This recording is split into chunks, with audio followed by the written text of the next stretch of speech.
Hi everyone, welcome. Delightful to have you here. Delightful to be here.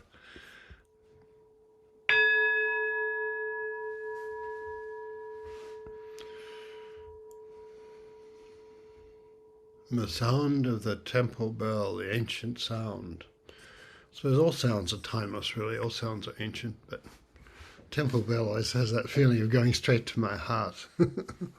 So, where are you now? Here. That's where we are, here.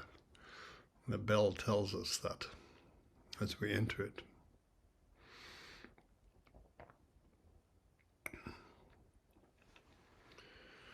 All beings are Buddha by nature, just as water and ice are the same. Without water, there's no ice. Outside of beings, no Buddha. Just something to sit with while we're just sitting around at leisure. Sometimes I have a special theme and so on, but last week I was thinking about, I don't know, my mind just went to, next week, And Hakuin's face, and he's a great late medieval Japanese master, and who actually really systematized koan study and all, but he's famous for the all beings by nature are Buddha. You know what I'll do? I'll read it, or I'll chant it. All beings are Buddha by nature, just as water and ice are the same. Without water, there's no ice. Outside of beings, no Buddha. People miss what's in front of them and search far from home. It's sad, like standing in water and crying out in thirst, like a child from a rich family, struggling among the poor.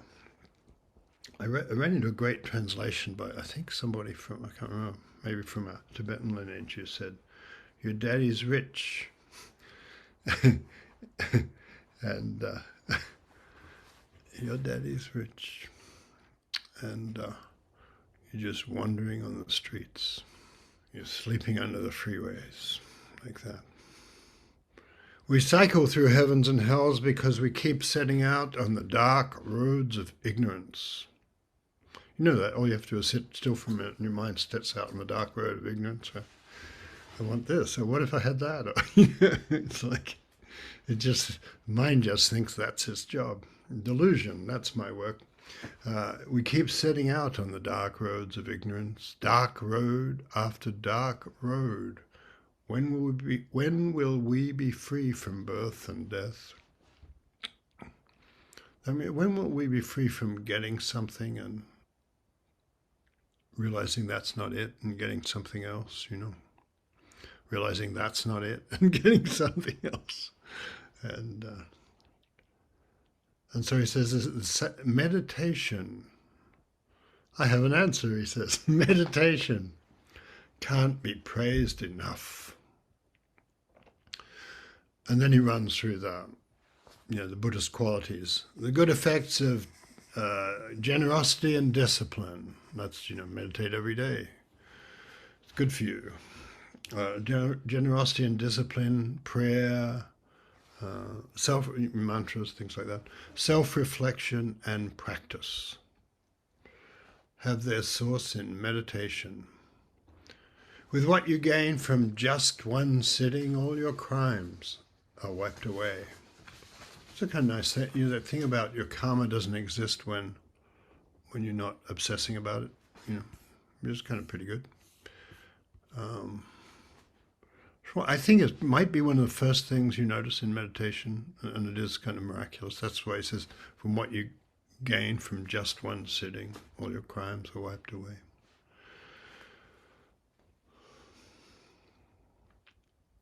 If this way moves you the first time you hear it and you simply follow it, endless blessings come to you. He doesn't say, do a good job following it. He doesn't any of that. Just like, Just get the donkey moving. It's like eventually, if you turn the head a little bit, the donkey's job it's the donkey's job to find the barn. And I think meditation's like that. It's better to do it than to even do it well and do it perfectly. And gradually, it teaches you how to do it. Even more if you turn the light inward. This is a great old Chinese Linji thing. If you turn the light inward and witness your own nature, your nature is empty nature. You go beyond any doctrine. The gate opens, cause and effect are one. There's no two, no three. The formless form comes into form, going or returning, we're in the right place. Thinking thoughts without thought, singing and dancing are the voice of the way, the voice of the Dharma. The vast emptiness of deep meditation, the brightness of the bright moon of wisdom. Is anything missing from this moment?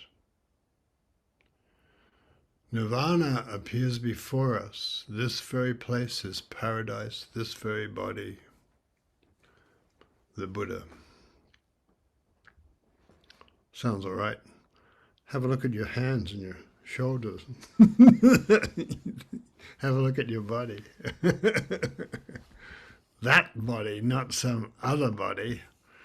That one with whatever it's got going on with it. Usually the body's got something going on. Or at least mine certainly does.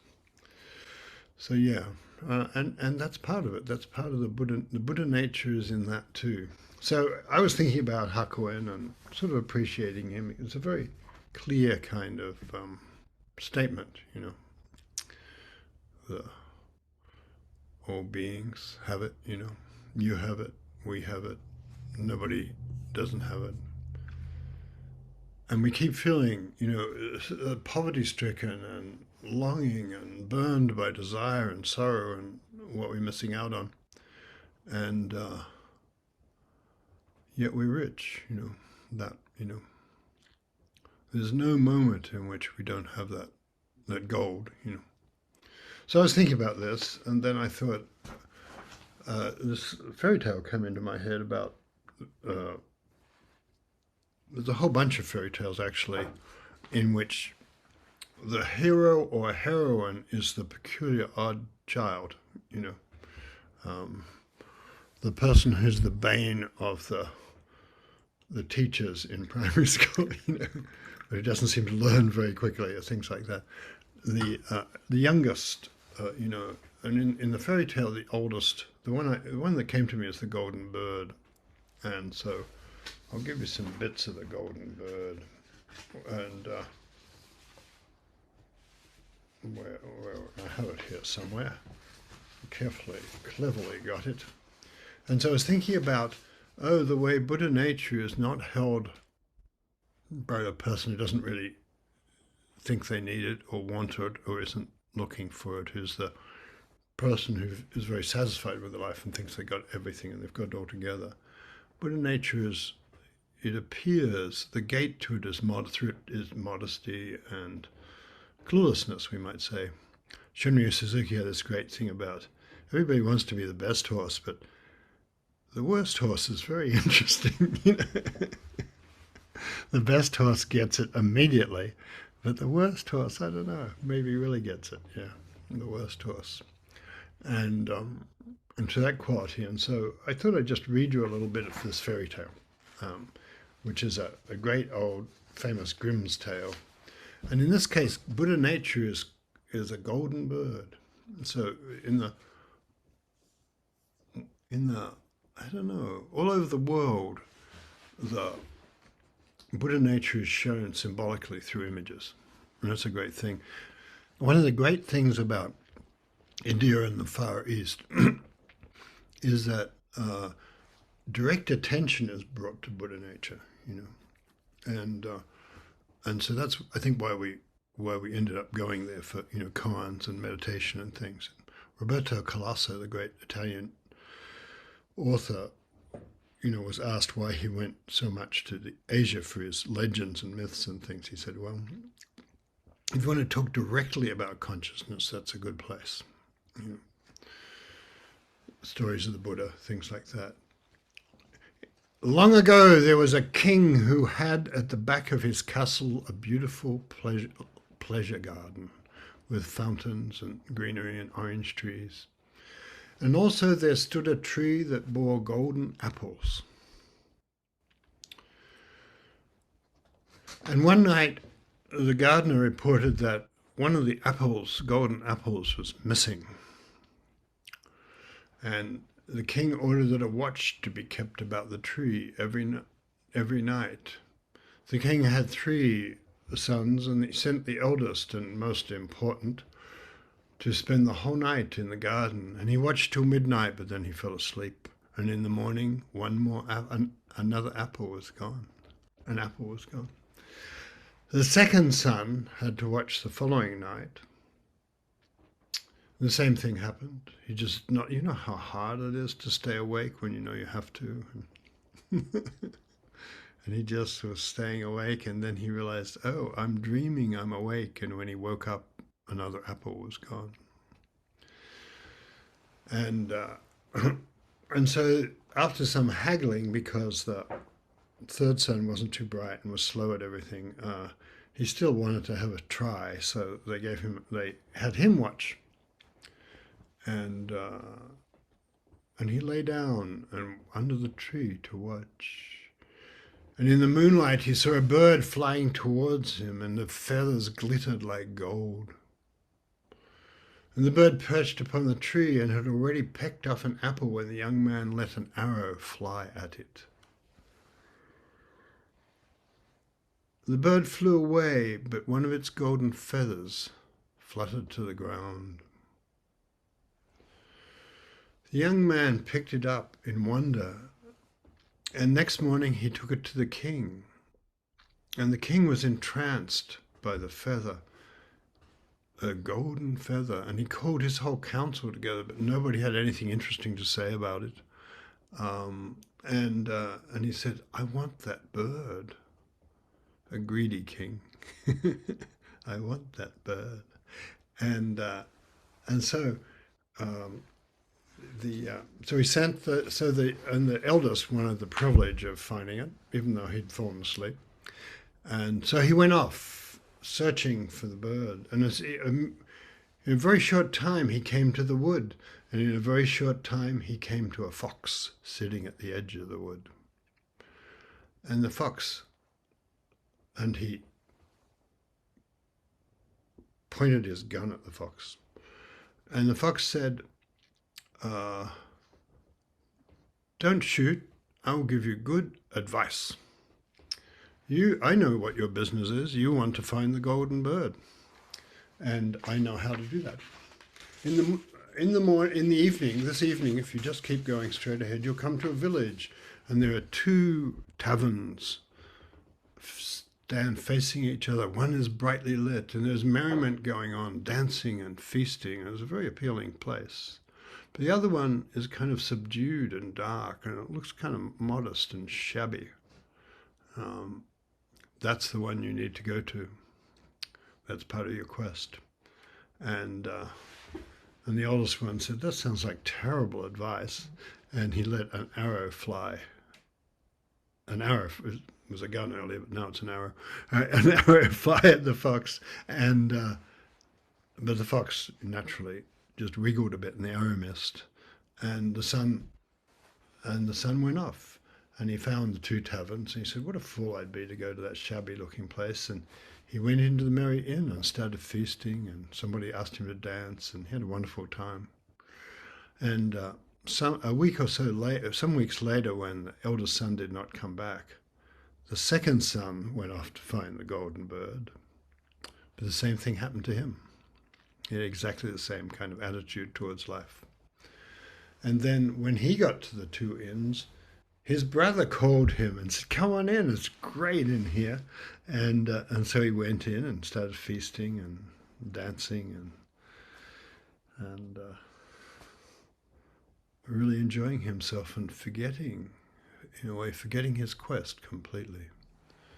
And so then the youngest son, just as with staying up all night, youngest son said, I'd like to go on the quest, and well, you're kind of clueless, and plus I'm running out of sons. But the clueless one, convinced everybody to let him go, so he went off. And in a very little time, he came to a wood, and in a very little time, he came to a fox sitting by the side of the road. And the fox said to him, "Don't, please spare my life. And I know what you're looking for, that your quest is about the golden bird. So, and I can help. I have good counsel." And the youngest son said, I don't want to do you any harm. Be at ease, and you shall not repent of it," said the son, said the fox, and gave him the same counsel. And the youngest son said, "Very good." And the fox said, "But even more, sit on my tail." And then they went off like the wind together. The fox just launched, and they flew through the forest and flew over the fields, over stock and stone. And when they reached the village, the young man got down and, following the fox's advice, went straight to the poor-looking tavern. And he spent the night comfortably. And the next morning he came out, and the fox was there again. And the fox said, "Here's my advice. Go to a mean-looking... here's my advice. Let's go straight ahead until you come to a castle, and there'll be a great band of soldiers, but they will be asleep and snoring, and pass through them quietly and forward into the castle and through all the rooms till you come to one where there's a golden bird hanging in a wooden cage." That's sort of interesting. You know, the golden bird is in a very simple cage. Like Zazen is a very simple cage for the golden bird. Near at hand, empty, there's a golden cage for royal occasions. But beware of taking the bird out of the simple cage and trying to put it in the fine one. If you do so, bad things will happen. So you can tell what's going to happen. and so then the fox stretched out his tail again, and the simple son sat down on the fox's tail and grabbed hold of him, and away they went over stock and stone. The wind whistled through their hair. And when the king's son reached the castle, he found everything as the fox had said. He walked quietly through the sleeping soldiers and entered the room where the golden bird was hanging in a wooden cage. And then he thought it'd be sort of discourteous to the beautiful bird to keep it in that wooden cage. And so he opened the door and took the bird out and put it in the golden one.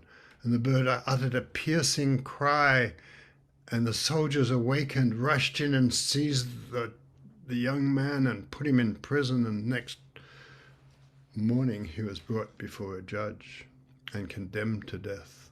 But the king said he would spare his life on one condition, that he should bring him the golden horse, whose paces were swifter than the wind, and that he should also receive the golden bird as a reward. Then he saw his old friend the fox, who was sitting by the roadside, thinking, do I need to mention you don't listen? and he's a little bit crestfallen, but he says, "Oh, well, you know, now I've got to go and get a golden horse." And then he was sighing and a little downcast. "But be of courage," said the fox. "I will bring you through. I will tell you how to get the golden horse. You must go straight on till you come to a castle where the horse stands in the stable. Before the stable door the grooms will be lying, but they will be asleep and snoring. You must go straight on till you find the golden horse, and quietly lead the horse out. One thing you must be careful of: take careful care to put the plain leather saddle and not the golden one on the horse. Otherwise, bad things will happen."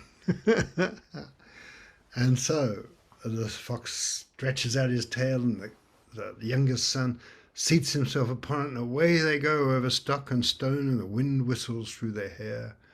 And everything happened just as the fox had said. And he came to the stall where the golden horse was, and he looked in its eyes and it seemed so beautiful, and he felt so close to me. He thought, I must at least give you a golden saddle. and and the horse made no comment. And and the golden saddle will look so good on you. You look so, I don't know, regal. And no sooner did the horse feel the golden saddle touch him than he began to neigh and whinny. And all the grooms woke up and seized the king's son and threw him into prison. Next morning he was delivered to justice and condemned to death again. And the king promised his life and to bestow upon him the golden horse if he could convey the beautiful princess of the golden castle. With a heavy heart the king's son set out, but by great good fortune he soon met the fox. And the fox said, "Fancy meeting you here." and I ought now to leave you to your own ill luck, but I am sorry for you and will once more help you in your need. Your way lies straight up to the golden castle. You will arrive there in the evening and at night when all is quiet. The beautiful princess goes to the bath. And as she is entering the bathhouse, go up to her and give her a kiss, and then she will follow you and you can lead her away. But do not suffer her first to go and take leave of her parents. Otherwise, things will go very badly for you. And I'll do everything you say, says the young prince. The fox says, I see. and so the same thing happens. The fox stretched out his tail, the king's son seated himself upon it, and away they went over stock and stone. And the wind whistled in their hair, and he waited till midnight when all lay in deep sleep, and as the beautiful princess went to the bathing house, he went up to her and gave her a kiss, and she enjoyed the kiss and was interested in him, and promised to go with him, but said earnestly with tears, it would be inhuman not to let me say goodbye to the king and the queen, my parents. And he said, no, that's the one thing I can't do. However much I care for you and I'm really in love with you already after one kiss, the bad things will happen. But eventually she persuaded him, and she wept and wept and wept. And so he gave in, and no sooner had the princess reached her father's bedside than he and all who were in the castle woke up, and the young man was seized and thrown into prison. We said he was the slow learner in the family.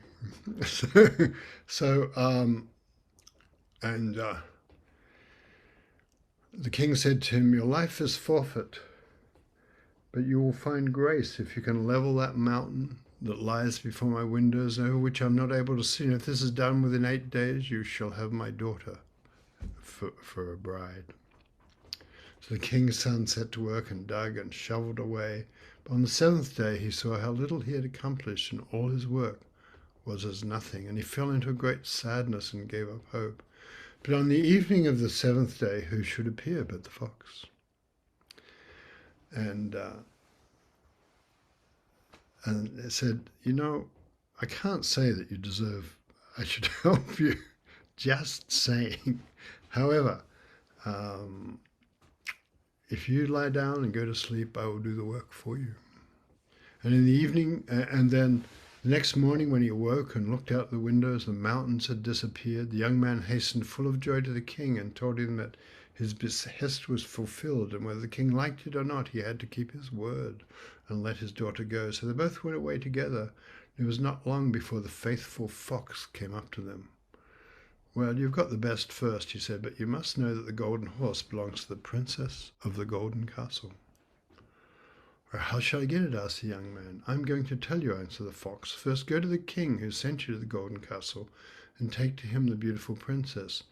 There will be great rejoicing. He will willingly give you the golden horse, and they will lead you out to him. Then mount him without delay and stretch out your hand to each of them to take leave, and last of all to the princess. And when you have her by the hand, swing her up on the horse behind you, and off you go. and nobody will be able to overtake you because you're on the golden horse. And for the horse goes faster and swifter than the wind. And so it was all happily done. And the king's son carried off the beautiful princess on the golden horse. The fox did not stay behind, who evidently runs as fast as the horse. And he said, "Now I'll help you get the golden bird. When you draw near the castle where the bird is, let the lady alight, and I will take her under my care. Then you must ride the golden horse into the castle yard. And there will be great rejoicing to see it, and they'll bring out to you the golden bird. As soon as you have the cage in your hand, you must start off back to us, and you shall carry the lady away." The plan was successfully carried out. And when the young man returned with the treasure, the fox said, "Now what will you give me for my reward? What would you desire?" Asked the young man. "When you are passing through the wood," said the fox, "I desire that you should slay me and cut my head and feet off." "That would be a strange sign of gratitude," said the king's son. "I could not possibly do such a thing." "Then," said the fox, "if you will not do it, I must leave you forever. But before I go, let me give you some good advice. Beware of two things. Do not buy meat from the gallows, and do not sit at the side of the river." With that, the fox ran into the wood. The young man thought to himself, "That's a wonderful animal, with most singular ideas. How should anyone buy meat from the gallows? I'm sure I have no particular fancy for sitting by the river." So he rode on with the beautiful princess, and their way led them through the village where his two brothers had stayed. There they heard a great outcry and noise, and when he asked what it was, they told him that two men were going to be hanged. When he drew near, they saw it was his two brothers who had done all sorts of evil tricks and had wasted all their money. He asked if there were any means of setting them free. "Oh yes, if you will buy them off," answered the people. "Why should you spend your money redeeming such worthless men?" But he persisted in doing so, and when they were let go, they all went on their journey together. After a while they came to a wood where the fox had met them first. It seemed so cool and sheltered from the sun's burning rays. The brothers said, "Let's sit down here for a little by the river and eat and drink and refresh ourselves." The young man consented, quite forgetting the fox's warning, and seated himself by the brookside innocently. But the two brothers thrust him back into the little river, seized the princess, the horse, and the bird, and went home to their father triumphantly. "Is this not the golden bird that we bring?" they said, "and we also have the golden horse and the princess of the golden castle." There was great rejoicing in the royal castle, but the horse did not feed, the birds did not chirp, and the princess sat still and wept. The youngest brother, however, had not perished. The river actually cast him up on its bank. And so he got help that way too. And then the faithful fox came along and reproached him for having forgotten his advice. "But I cannot forsake you all the same," he said.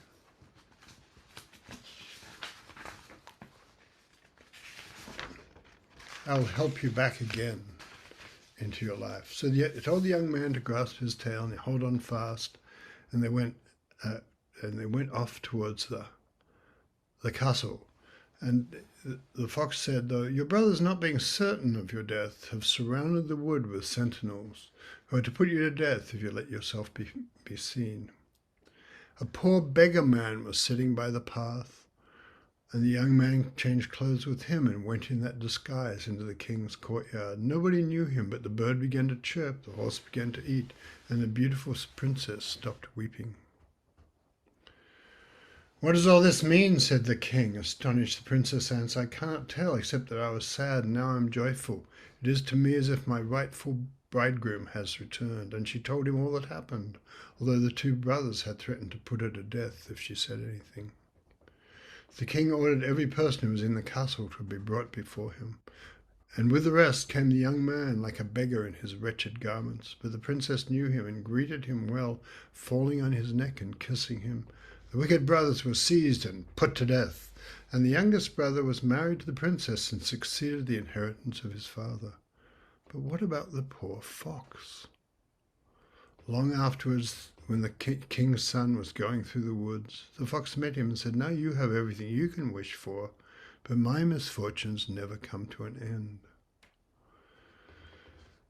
As a reward, I earnestly pray you to kill me, cut off my head and feet." So at last, with heavy heart and tears, the king's youngest son consented, and as soon as it was done, the fox changed into a man, a very handsome prince, who was the brother of the beautiful princess. And he was set free from a spell that had bound him for a long, long time. And then there was nothing lacking for their happiness, for they're all together. And that is the end. So it's a great story, isn't it? And it's that motif about you have to make the sacrifice, in the Irish story of Coneda, the pony who's so helpful to him, it's a pony in that case, asks him to kill him, and he turns out to be his brother who was under a spell. And so that was my thought about, Buddha nature is, it's not that it's disguised, but we can't see it. And then there are all these obstacles, and then we get a glimpse of it. It's the golden bird, and whatever it is. And then, but there are many obstacles, like our desires for ease and comfort and carousing or whatever it was.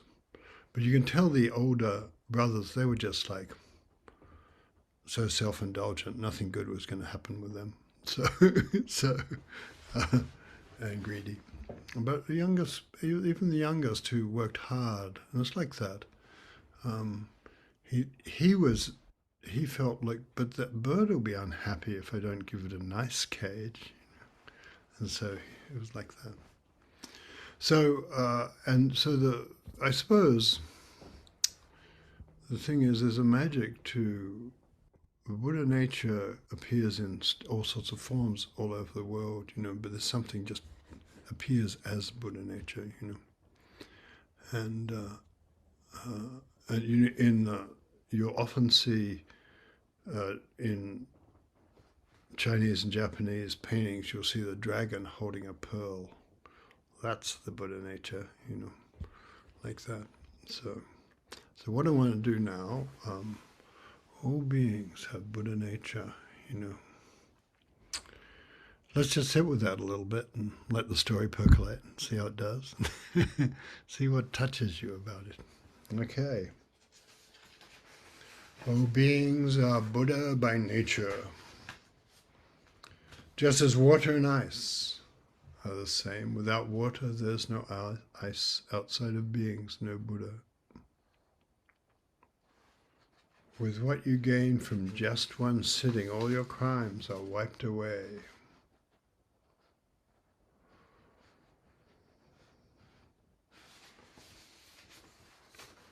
Is anything missing from this moment?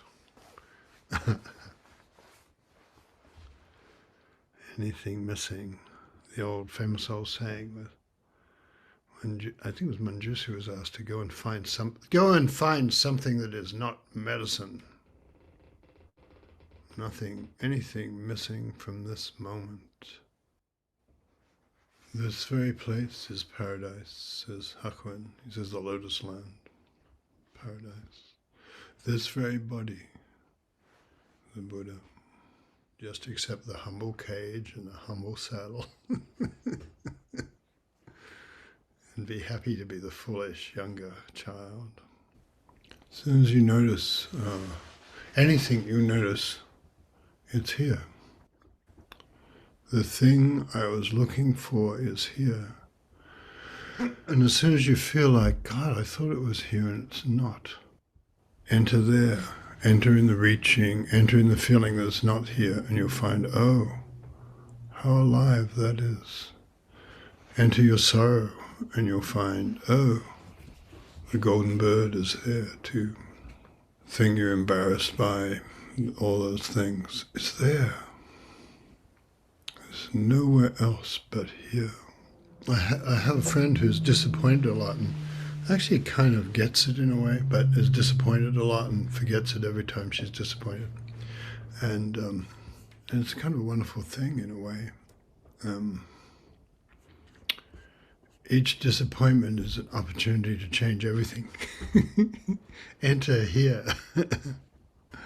And, the karma is an amazing thing, and it just sort of comes to us and comes to us. And over again, we get disappointed until we can enter there, until we can find that is where my delight is. Go to the shabby inn, that sort of thing. So, and so a lot of Zazen is about,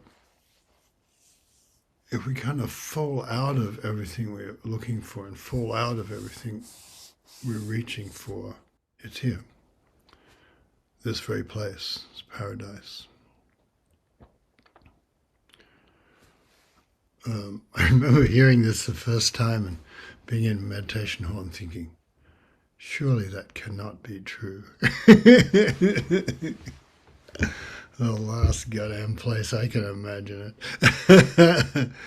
I could know, my whole being is anchored in wanting to get somewhere else.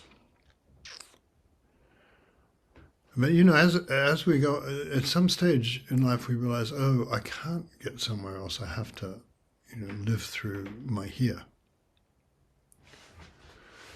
The old Celtic term is dree or weird, live through your fate, And it's kind of not so bad, actually. Who knew? It's never what we expected. But I thought I would be X, but actually I'm not. I'm something else much more interesting.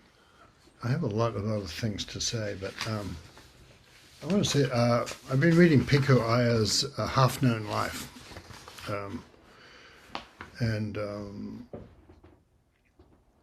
And he has a great, it starts out looking for people's ideas of paradise. And he said to me, wait till you see where it ends up. And I immediately knew it was going to end up in Varanasi with the burning bodies. So it's like, and indeed. But it's very touching. And he happened to take with him Emily Dickinson when he was in Varanasi, I guess. And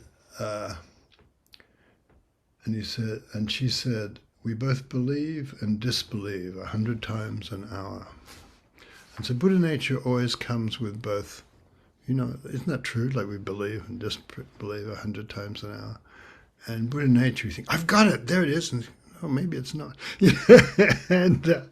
And so trusting is trusting the really entering the Dharma is understanding the movements like that believing and disbelieving. And she also said, wonder is not precisely knowing and not precisely knowing not. So not choosing it is or it isn't. Not choosing it, that's a Dongshan line. Not choosing it is or it isn't. Can you be at peace with this? Yeah. So, I thought, Walt Whitman's a great person for flashes of Buddha nature, the whole ecstatic flash of things. So, and then a poet called Mark Doty, who's sort of really a tremendous writer, but I actually know very little about, or nothing about until now. And he wrote a book on Walt Whitman. I thought, well, I'll open that and I'll get something about Buddha nature. And I kind of did, but I'll read you what I got. So I used to like to go to a sex club on the Lower East Side, a place now closed, health department, things like that. Beyond a nearly invisible doorway, there was a bouncer inside the door, a flirty man who loved jazz music, then an attendant in the ticket booth, right through there. And then a sort of living room where you could check your clothes with the 2 attendant angels, one black and startlingly shapely, one blonde and ethereally thin. They were loving, kind, and funny boys. They looked at the goings-on before them with a sly combination of blessing and good humour, which is just what you want in an angel. Then, beyond a black vinyl curtain that shredded so that you could put it dramatically with a swipe of the hand, were 2 floors, with a stripped industrial look to them. A certain rawness, bare and brick and cement and structures of wood and metal in which to wander or hide, all very plain the first year I went there, and later redone with branches and dried leaves everywhere, as if an autumn forest had sprouted in the ruins of the factory. Sometimes it was a palace of pleasure, sometimes a hall of doom. Sometimes when you thought you wanted to be there, you discovered you just couldn't get into the swing of it. Sometimes you weren't sure you wanted to go, and it was marvelous. Sometimes it was a palace of pleasure, and sometimes a hall of doom. So I thought, well, when I thought, obviously I've led a sheltered life, when I ended up Mark Doty and Walt Whitman looking for some mystic apprehension of, but it is a mystic apprehension, it's in the midst of desire, in the midst of also the way desire fails us and that kind of thing. It's just, so I thought you need to know that. And there's another thing here I want to read that's a poem that another friend of mine just sent me, so we're dealing with a lot of serendipity today. And I suppose I want to say that it's the thing about the Mark Doty and the sex club, it's about Buddha nature. There's nowhere where Buddha nature isn't. And Hakuin was very, very strong on that. Ikkyu was very strong on that because, he was the illegitimate son of an emperor and sort of difficult personality as well, but a kind of genius. And he was a monk who was always accompanied by his lover, things like that. So, and this seems something about, the whole world, the unruly world of the psyche is here projected into the world here. This is another friend just sent me Infosnade, which a friend seems to send me like regularly once a year. But anyway, she sent me this from Edinburgh, I think. This darksome burn, horseback brown, his rollick high road roaring down. A burn is a brook, creek, something rolling down. In coop and in comb the fleece of his foam flutes and low to the lake falls home. A wind-puffed bonnet of fawn froth turns and twindles over the broth of a pool, over the broth of a pool so pitch black, fell frowning, the fells of a wild country like that, fell frowning, it rounds and rounds, despair to drowning. Dagged with dew, dappled with dew, are the groins of the braes that the brook treads through, wiry heath packs, flitches of fern, and the bead bonny ash that sits over the burn. What could the world be once bereft of wet and wildness? Let them be left, oh let them be left, wildness and wet. Long live the weeds in the wilderness yet. Let them be left, oh let them be left, wildness and wet. Long live the weeds in the wilderness yet. So that wilderness is part of the, the thing, don't raise delusive thoughts. When you do, don't get rid of them. The wilderness is where, the wilderness inside and the wilderness outside it's all right. You're going to find things there, You're going to, in fact, that is where there is. Tess, do you have anything you want to say? Foxes and youngest children, golden birds. The first thing is what you said about the sex club, that like how anything can be like that. Like I was thinking about entering the temple during session or even just coming to sit, and sometimes you think you're feeling it and then all of a sudden it's flat, and sometimes you think, oh, I have to be here, and then all of a sudden you discover something, and how just that I guess in a way that simpleton. I've heard the idiot brother sometimes be called dumbling in some of those stories, and to have the dumbling attitude to enter whatever it is and just discover. The thing I was really loving about the story today, such a great story, but how the mistakes, he has this great sort of Zen master of a fox or something who's saying, whatever you do, just try not to, and of course that's what he does. But how each of those mistakes somehow became an essential opening to the next part of the story. And also how I was thinking about just my own life and how what feels at the time, you end up in prison again, or you've made the wrong choice, or you somehow end up way down the road and have no idea where you're going. And yet, the more we get into the story, it's like each of those golden creatures becomes essential to the way back to how things go. And so just that knitting back and forth of mistakes and then the essential nature of having that mistake happen.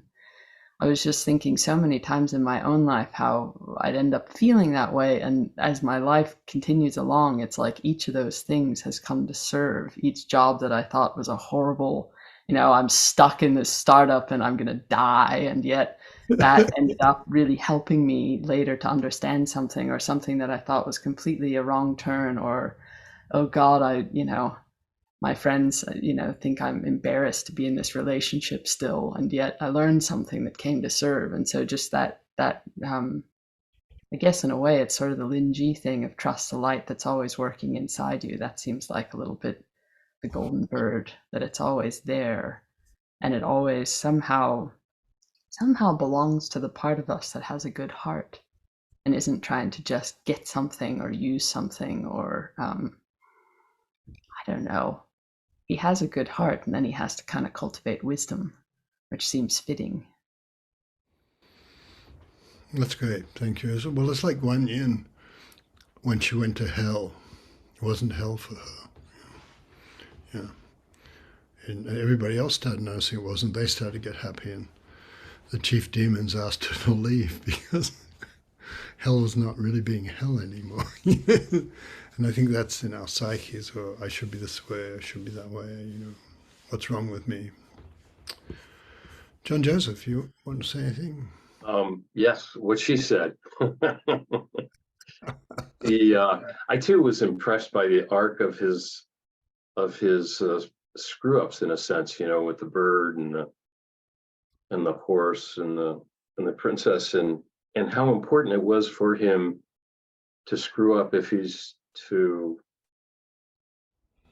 go to the next stage. And the screw ups are such an integral part of him. And you quoted Hakuin, not one thing, or well, this very place is the lotus land, this very body, the Buddha, and I see that also in my own life, with my relationships, partner relationships, my teacher relationships, my peer relationships, and my sibling, where things are not going well, and somehow, and at that time, perhaps in that moment, it doesn't feel so good, but how kind of important it is for that to be part of the whole arc, of my own life, and to realize that is so that's a wonderful thing. That's great. Thanks. Alison, do you want to have anything you want to say? Well, I was thinking about the golden bird too, and how in the beginning of the story, there's a kind of naive innocence about the situation, that everyone's actual nature is in some way not called into question. Everything is just sort of fixed but hidden. And then the way the karmic cycle begins, where I was also struck by the repetitive nature of the problem. And the problem is set up in the exact same structure, but with different things to gain or to lose. And it's just like, that's one of the indications that it's my karma being played out, is a sense of repetition. And I just found that part both incredibly frustrating and also incredibly charming, both at the same time. And then, but primarily I was struck by the idea of sacrifice, that the karma stays in play until the sacrifice is offered. And I was thinking about my own karma and also other people's karma that I work with, as students, and how the sacrifice is giving up my fixed view of who's right and who's wrong. And I see that in my own, particularly my family, as I've spent some time with my family and my mother and my siblings in the last couple of weeks. And in order for the karma to be set free and all of the treasures to appear, is I had to let go of being right. And that's like the most difficult sacrifice. Even just talking about it, I feel like, oh, that's it. Excellent. Thank you. That thing about it's the mistake, the necessity of the mistakes that take him on, the fact that he screwed up, got him onto the horse, and then he screwed up again, that got him onto the princess. And then he screwed up again. There was absolutely no excuse for that.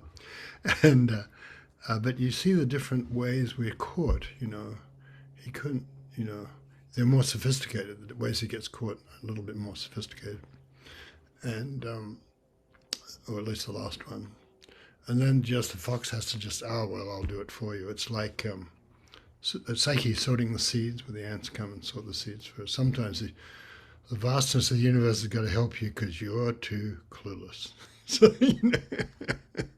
Well, and also that every time he makes a mistake, what is to be, the world enlarges. What is possible to gain becomes larger and larger, which I think is actually kind of a marvelous aspect of the story, that our karma enlarges both the trouble and what's possible. it's also true that you need some, the discipline of Zazen. I can't be praised enough, as Hakuin said. That's his. He does listen to the fox, and he does go into the modest,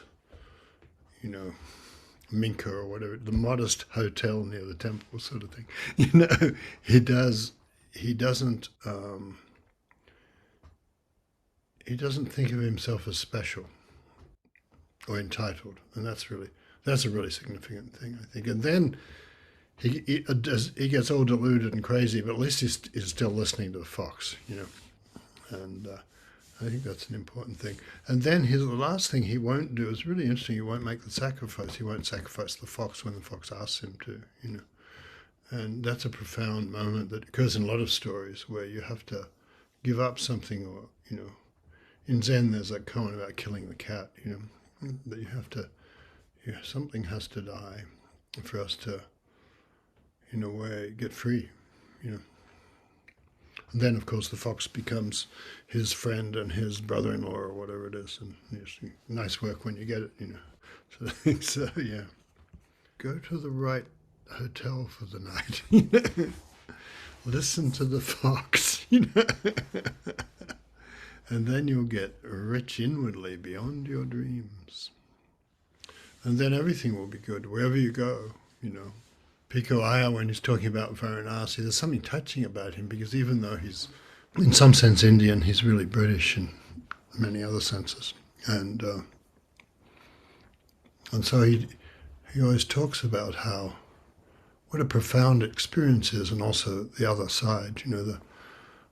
His guide says, tomorrow the mist will lift and the whole season will have changed, and it does, and it sounds almost like he has magical powers. And he says, and now it will stay changed, and the next day the fog's back in again.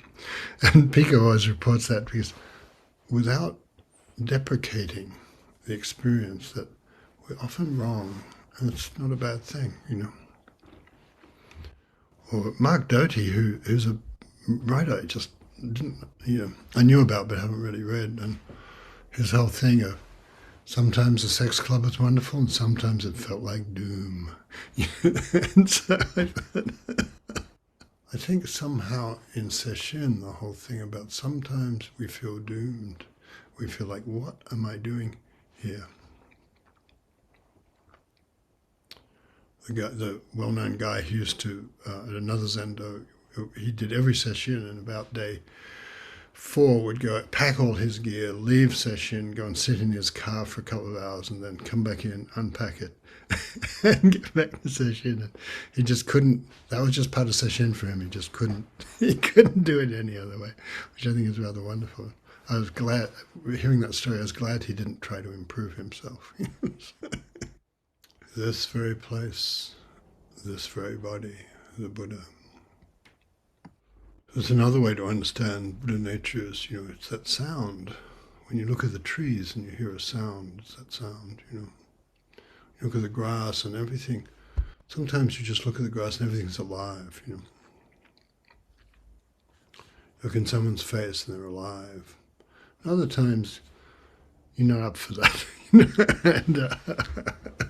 and that's alive, So that's the thing. That's alive. The expectations of desire and fulfillment are just too much sometimes. And so, but you always have that. If you turn the light inward, as Hakuin said, and witness your own nature, and then you'll find your own nature is very floaty, and there's nothing really to stand on, there. And you have to accept that. And when you're not fighting against that, it's magnificent, and the whole universe is on your side. Thank you, everyone, to going to heaven and hell together, as we always do. Buddha nature and all of that.